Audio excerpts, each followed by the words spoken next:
Hello বন্ধুরা, welcome back to my channel. প্রথমেই জানিয়ে দিই আমার সমস্ত ফ্রেন্ডদের হ্যাপি হোলি। ট্রেন লেট ছিল 2 ঘন্টা, তো আমি 7:30টার সময় নেমেছি, যেখানে 5:30টায় নামার কথা ছিল। মোটামুটি চাপা পৌঁছে গেছি, ওখান থেকে গাড়ি নিয়ে নেব। দেখতেই পাচ্ছ গাড়ি চলে এসেছে, লাগেজ উঠবে। আর আমরা শেয়ারে গেছিলাম, ওখানের কয়েকজন লোক, তো 4 জন যেহেতু গেছি করবা, তো 250 করে গাড়ির রেট পড়েছিল। তো আমি যেহেতু লোকেশনে ছেড়েছিল তাই 550 বেশি নিয়েছিল, 300 নিয়েছিল টোটাল। গাড়িতে যেতে যেতেই ভাবছিলাম, এরকম হোলির দিনে ফ্যামিলি ছাড়া, নিজের কাছের মানুষ ছাড়া, মানে একা মানুষ যখন লাইফে ধাক্কা খায় না, বা মিথ্যে একটা প্রতিশ্রুতির থেকে যখন বেরায়, তখন না মানুষ লাইফে অনেক কিছু শিখে যায়। সেটা আমি নিজের লাইফ থেকে বুঝলাম। বিকজ আমি কোনোদিনই লাইফে মানে ঘর ছাড়া, কলকাতার নিজের কাজের জায়গা ছাড়া আমি বাইরের দেশ কখনো ট্রাভেলিং করিনি। লাইফে ফার্স্ট টাইম, কারণ ভাবতেও পারিনি যে আমি একা এত দূর আসতে পারবো। মনে জোর, আর সত্যি কথা বলতে মা তারার হয়তো আমার প্রতি আশীর্বাদ আছে, তাই হয়তো মনের জোর রেখেই এত দূর রাস্তা নিজে একা একা ট্রাভেলিং করে চলে এলাম। আমি জানি না আমি ঠিক করছি না ভুল করছি, তবে লাইফে কিছু পেতে গেলে কিছু জিনিস ছেড়ে দিতে হয়। যেই জায়গায় আমার মূল্য নেই বা আমার দাম নেই, সেই জায়গা থেকে বেরিয়ে আসাই ভালো। মোটামুটি এবার রুমে ঢুকবো।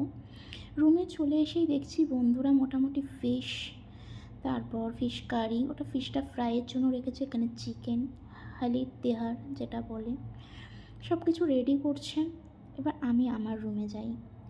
আমার রুমে ঢুকেই দেখছি এত বছর পর এসেছি, কখনো ভাবিনি আমি আবার এই জায়গাটায় আসবো বা এখানে আবার কাজের অফার পাবো, যেটা হয় হয়তো ভালোর জন্যই হচ্ছে। রুমটায় দেখছি আগে যখন ছিলাম 3 বছর আগে, রুমটায় না অনেক কিছু নিজের মতন করে গুছিয়েছিলাম, বাট এখন দেখো 3 বছরে তো অনেক স্টাফ আসে যায়, তো এখন আর সেই জিনিসগুলো নেই।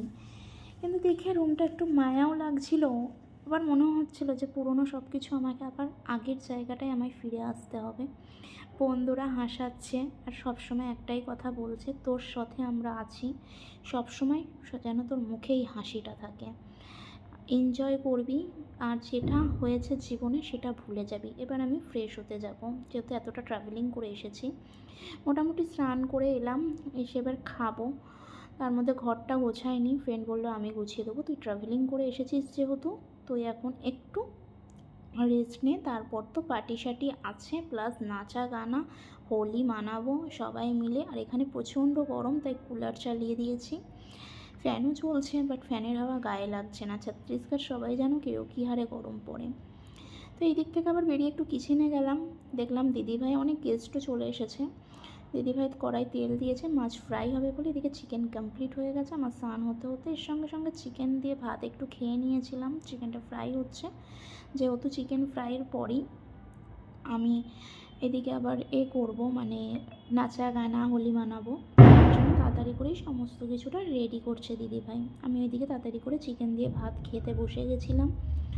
এদিকের একটু ভিডিও ক্লিপ নিয়ে, যেহেতু সারাদিন ট্রাভেল করে না আর দিচ্ছিল না শরীর, খেয়ে একটু রেস্ট নিলাম। নেওয়ার পর তোমাদের সঙ্গে বলি, তোমাদের সঙ্গে ভিডিওটা হোলি শেয়ার করতে পারলাম না, কিছু বন্ধু বান্ধবের সঙ্গে পিক সেলফি তোমাদেরকে শেয়ার করলাম।